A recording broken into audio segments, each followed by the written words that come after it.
The Land of Stories, The Wishing Spell, Chris Colfer. To you, Grammar, for being my first editor and giving me the best writing advice I've ever received. Christopher, I think you should wait until you're done with elementary school before worrying about being a felt writer. Acknowledgements. I'd like to thank my family, Rob Weisbach, Olivia Ling, Brandon Dorman, the Little Brown Team, Glenn Rickberg, Meredith Fine, Derek Groger, Alla Blotkin, Erika Tarrant, Ashley Fink, Pam Jackson, Jamie Greenberg, the cast and crew of Glee, and last but certainly not least, Hans Christian Andersen and the Brothers Grimm. Someday you will be old enough to start reading fairy tales again. C.S. Lewis. Prologue. The Queen's Visit. The dungeon was a miserable place. Light was scarred and flickered from the torches bolted to the stone walls. Foul-smelling water dripped inside from the moat circling the palace above. Large rats chased each other across the floor, searching for food. This was not place for a queen. It was just past midnight, and all was quiet except for the occasional rustle of a chain. Through the heavy silence, a single set of footsteps echoed throughout the halls as someone climbed down the spiral steps into the dungeon. A young woman emerged down the steps dressed head to toe in a long embroidered cloak. She cautiously made her way past the row of cells, sparking the interest of the prisoners inside. With every step she took, her pace became slower and slower, and her heart beat faster and faster. The prisoners were arranged according to crime. The deeper she walked into the dungeon, the crueler and more dangerous the criminals became. Her signs were set on the cell at the very end of the hall, where a prisoner of special interest was being watched by a large private guard. The woman had come to ask a question.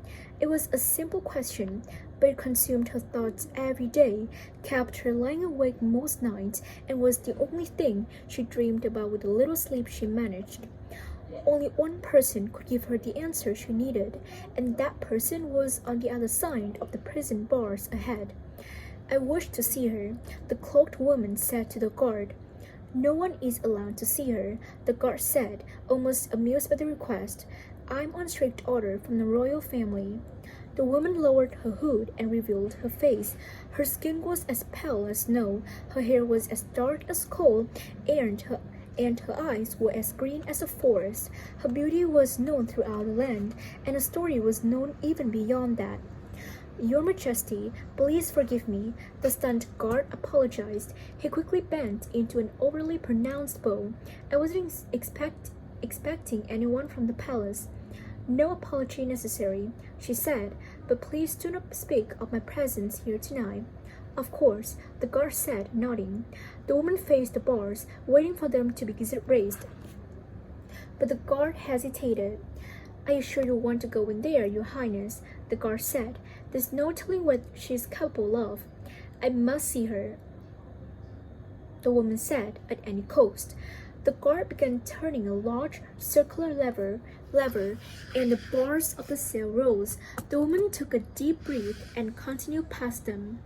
She journeyed through a longer, darker hallway where a series of bars and barriers were raised and lowered after she walked past them. Finally, she reached the end of the hall. The last set of bars were raised, and she stepped into the cell.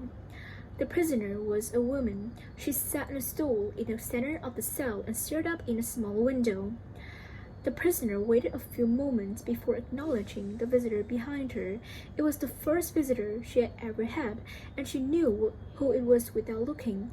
There was only one person it could be. "Hello, Snow White," the prisoner said softly. "Hello, stepmother," Snow White replied with a nervous quiver. "I hope you're well." Although Snow White had rehearsed exactly what she wanted to say, she was now finding it nearly impossible to speak. "I heard that you are the queen now," her stepmother said. "It's true," said Snow White. "I've inherited the throne as my father intended." "So to what do you owe this honor? Have you come to watch me wither away?" her stepmother said. There was such authority and power to her voice. It was known to make the strongest of men melt like ice. On the contrary, Snow White said, I've come to understand. To understand what? Her stepmother asked harshly. Why? Snow White hesitated. Why you did what you did? And with this finally said, Snow White felt a weight lift off her shoulders. She had finally asked the question that had been so strongly on her mind. Half of the challenge was over. There are many things about this world that you don't understand, the stepmother said, and turned to look at her stepdaughter. It was the first time in a long time that Snow White had seen her stepmother's face. It was the face of a woman who had once possessed beauty without flaw, and the face of a woman who had once been queen. Now, the woman sitting before her, was just a prisoner whose looks had faded into a permanent, sorrowful scowl. That may be, Snow White said, but can you blame me for trying to find some sort of reason behind your actions? The recent years of Snow White's life had become the most scandalous of the kingdom's royal history. Everyone knew the story of the fair princess who had taken refuge with the seven dwarfs while hiding from her jealous stepmother. Everyone knew of the infamous poisoned apple and the dashing prince who had saved Snow White from a fool's death. The story was simple, but the aftermath was not. Even with a new marriage and a monarchy to occupy her time, Snow White found herself constantly wondering if the theories of her stepmother's vanity were true.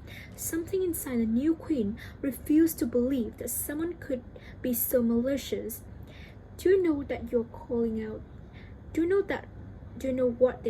you out there? Snow White asked. Outside this prison the world refers to you as the evil queen. If that is what the world has labeled me, then that is the name I shall learn to live with, the evil queen said. Once the world has made a decision, there's little anyone can do to change its mind. Snow White was astonished by how little her stepmother cared, but Snow White needed her to care. She needed to know there was some humanity left in her. They wanted to execute you after they discovered your crimes against me. The whole kingdom wanted you dead. Snow White's voice faded to a faint whisper as she fought off the emotions building up inside her. But I wouldn't allow it. I couldn't. Am I supposed to thank you for sparing me? The evil queen asked. If you expect someone to fall at your feet and express gratitude, you've come to the wrong cell. I didn't do it for you. I did it for myself, Snow White said. Like it or not, you're the only mother I've ever known. I refuse to believe that you are the soulless monster the rest of the world claims you to be. Whether it's true or not, I believe there is the heart deep down inside of you. Tears rolled down Snow White's pale face. She had promised herself she would stay strong, but she had lost control of her emotions once she was in her stepmother's presence. Then I'm afraid you're wrong, the evil queen said. The only soul I've ever had died a long time ago, and the only heart you'll find in my possession is a heart of stone. The evil queen did indeed have a heart of stone, but not inside her. A rock in the shape and size of a human heart was on a small table in the corner of the cell. It was the only item the evil queen had been permitted to keep when she was arrested. Snow White recognized the stone from her childhood. It had always been very precious to her stepmother, and the evil queen had never let it out of her sight. Snow White had never been allowed to touch it or hold it, but nothing was stopping her now. She walked across the cell, picked it up, and curiously stared down at it. It brought back so many memories, all the neglect and sadness her stepmother had caused her as a child rushed through her. All my life I only wanted one thing, Snow White said, your love. When I was a girl, I used to spend hours hiding in the palace, just hoping you would notice I was missing. But you never did. You spent your days in your chambers with your murals and your skin screams and the stone. You spent more time with strangers with anti-aging methods than you did with your own daughter. But why? The evil queen did not answer. You tried to kill me 4 times, 3 of which you attempted yourself, Snow White said, shaking her head in disbelief. When you dressed as an old woman and came to me at the dwarf cottage, I knew it was you. I knew you were dangerous, but I kept letting you in. I kept hoping that you would change and let you harm me." Snow White had never confessed this to anyone, and she couldn't help but bury her face in the palms of her hands and cry after seeing it. You think you know heartbreak?" the evil queen said so sharply that it startled her granddaughter. "You know nothing of pain. You never received affection from me, but from the moment you were born you were loved by the whole kingdom. Others, however, are not so fortunate. Others, Snow White, sometimes have the only love they've ever known taken from them." Snow White didn't know what to say. What love was she referring to? "Are you speaking of my father?" Snow White asked. The evil queen closed her eyes and shook her head. "Naivete is such a privileged trait," she said. "Believe it or not, Snow White, I had my own life before I came into yours."